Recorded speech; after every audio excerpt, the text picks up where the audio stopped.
Okay, in this video we're going to look at why living sustainably, even in a community setting, is actually really hard. It's very hard.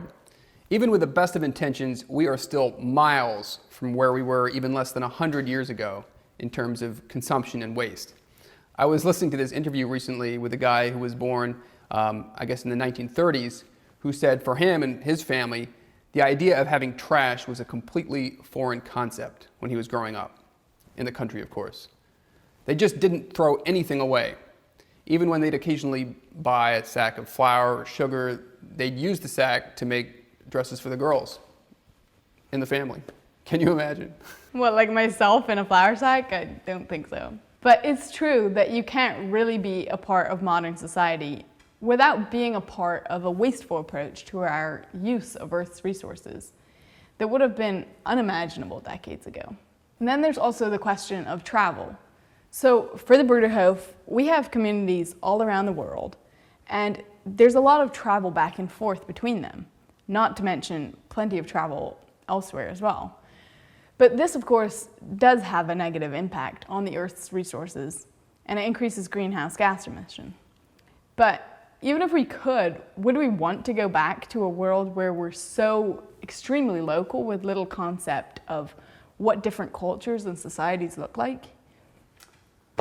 Well, I'll just say I don't know if all our globetrotting has made us into particularly better people.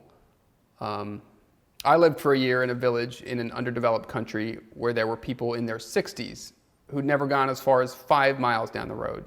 Everything they needed was local.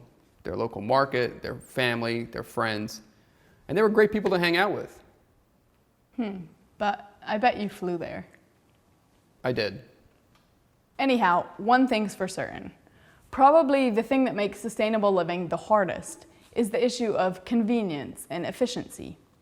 Living sustainably takes much more work and forethought, and that's why we love our disposable stuff so much.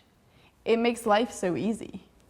Convenience is one way to look at it, but I think it also has to do with pace of life. Living in a way that's sustainable forces you to slow your life down and do really mundane things like washing a cup of coffee, a coffee cup, Yeah, the cup. instead of using a disposable one, or fixing an appliance instead of buying a new one on Amazon. At the rate we're going, it's going to be a lost art. If we truly want to live sustainably, we have to start living deliberately. Nice work, Thoreau. I love that quote. But I think you're right. Living sustainably does require slowing down, eschewing convenience, and being settled in the place that you're living. It really shouldn't be too much to ask. Just don't ever look for me in a flour sack. Like, that's not happening anytime soon. Fair enough.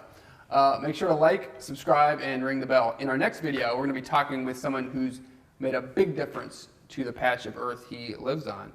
Very interesting story.